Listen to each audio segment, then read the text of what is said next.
per sobre, etc. Vull dir, no és gaire normal, en definitiva, no?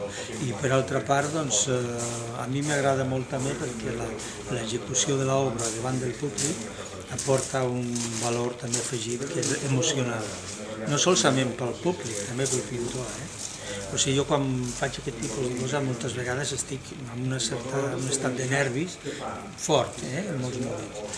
I conforme avances i la peça va avançant i va bé i tot això, caram, tens un aspecte emocional molt fort, no?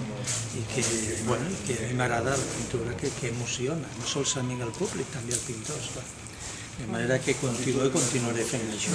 I com que per altra part a la gent li agrada i jo puc viure d'això i m'ho permetin, ara acabo de venir justament de Suïssa de fer una pintura grossa, un mural important, unes 3 vegades aquest de gros.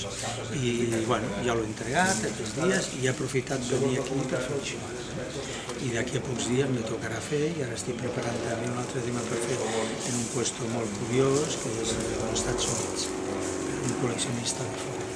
I doncs continuaré fent aquest tipus d'obra que és molt fàcil de fer-lo, que és divertit i tal, i que aporta una execució de la marina, de la pintura de marina, que era conservadora, una pintura molt costumista i tal, i en definitiva el que jo faig no és així, és otra concepció del mar. No mentía, ¿no? Cada que siempre... No. ¿Abans no guixe? Ah, bueno, no.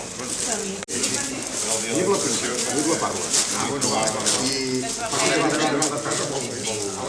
7 hores. A les 7. Però diu que també molt interessant. Molt